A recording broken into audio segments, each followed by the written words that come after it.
नाज़रीन, मैं हूं आपका होस्ट वीडियो, आप देख रहे हैं सोशल डिवाइस। ये जो मेरे पीछे आप इस वक्त टैंक देख रहे हैं, ये इंडिया का टैंक था और जो 1965 की जो जंग में इस्तेमाल किया गया था। इस वक्त हम यादगार शोदा के शहर चुंडा में मौजूद हैं और ये काला हाथी फोर्स, इंडिया की जो फोर्स थी स्पेशल 1965 की जंग में, उसका ये टैंक था। तो आए हम इसकी तारीख जानते हैं कि किस तरीके से वो इस टैंक को लेके पाकिस्तान की हदूद में दाखिल हुए और मुक्की खाना पड़ी और अपने इस टैंक को छोड़कर वो दुमदुमाते वो भाग गए हैं। आए हम इनकी तारीख जानते हैं और इसकी तमाम हिस्ट्री आपको बताते हैं। अस्सलाम वालेकुम सर। वालेकुम सलाम। सर, ये जो टैंक है इसकी क्या हिस्ट्री है, ये कब पाकिस्तान की हदूद में दाखिल हुआ और कैसे जो हमारी पाकिस्तानी आर्मी है वो इनके ऊपर हमलावर हुई कि वो अपने जो लाशें हैं वो छोड़कर भाग गए, अपनी जो टैंक्स हैं वो छोड़कर भाग गए, जिसकी एक तमाम जो एक बड़ी यादगार है ये काला हाथी टैंक इस टाइम चुंडा में मौजूद है। इसकी ज़रा हिस्ट्री पर थोड़ी सी रोशनी डालें। जैसा कि आपको पता है, भारत ने यहाँ बहुत बड़ी जंगी कुव्वत के साथ हमला किया था, जिसमें जंगी टैंक जो हैं वो ज़्यादा थे। टैंक जो इस्तेमाल होते हैं वो ज़्यादा उसकी फ़ौज में शामिल थे और हमारे पास उतने टैंक भी नहीं थे इस वक्त। लेकिन ये इसको अल्लाह की नुसरत कहा जा सकता है। ये 16 कैवलरी उनकी एक फर्स्ट आर्मडेव, जिसको आप काला हाथी फोर्स कह रहे हैं, ये उनका एक टैंक है, शर्मन टैंक है ये। और इस तरह के और 38 टैंक्स हमारे पास कैप्चर हुए थे चुंडा में।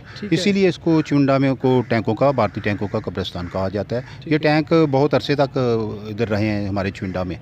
तो उसके बाद वार ट्रॉफीज़ के तौर पर हमने दूसरी यूनिट्स को, जिन्होंने बटालियन ने यहाँ हिस्सा लिया था, उनको तकसीम कर दिए हैं। तो ये वन ऑफ कैप्चर टैंक है जो हमारे पास है। ठीक है। तो ये जो टैंक है ये 1965 से लेकर तब तक यहाँ पे, इसको यहाँ से क्यों नहीं हटाया गया?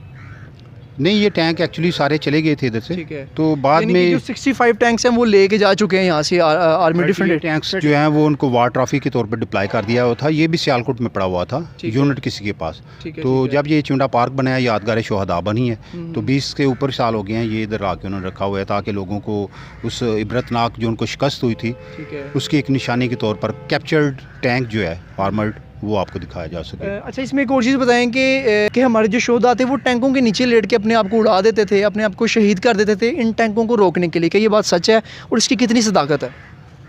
एक्चुअली ये मैन टू मैन बैटल थी यहाँ चुंडा के पास। इतनी करीब आके ये जंग हुई है कि उस वक्त धुआं था।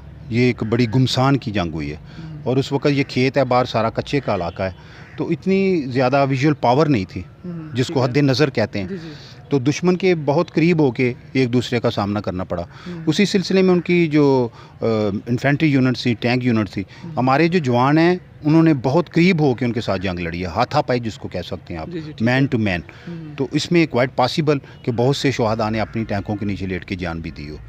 ये जो चुंडे में है, एक तो ये टैंक मौजूद है, ठीक है, जो इंडिया से बिलोंग करता है। इस तरह हमारे पास और बहुत सी छोटी छोटी निशानियाँ हैं चुंडा में, जहाँ उस जंग के जो निशानात हैं वो निशान इबरत के तौर पर मौजूद हैं। जैसा कि अगर आप रेलवे स्टेशन पे जाएं तो वहाँ एक मालगाड़ी का डिब्बा खड़ा है जिसके ऊपर बुलेट्स के निशान आज तक मौजूद हैं। तो वो रेलवे कैरेट थी एक, जो उस वक्त 1965 में उस जंग के ऊपर मौजूद थी चुंडा के ऊपर। वो माल गोदाम के तौर पर इसको इस्तेमाल करते हैं और उसके ऊपर ऐसे निशानात मौजूद हैं। अगर आप उधर जाना चाहें तो आज भी आप वो दिखा सकते हैं उनको। ठीक है। और ये जो इस वक्त जितनी भी सरपरस्ती है वो सारी आपके पास है? इस पार्क को लेके आप चल रहे हैं, इस लाइब्रेरी को आप चला रहे हैं? नहीं, लाइब्रेरी जो है ये सोशल वेलफेयर है, ये अवाम अपनी मदद आपके तहत चलाती हैं। लेकिन ये जो पार्क है ये बल्दिया, पसरूर, चुंडा, डिस्ट्रिक्ट काउंसिल सियालकोट, ये उसकी देखभाल करते हैं।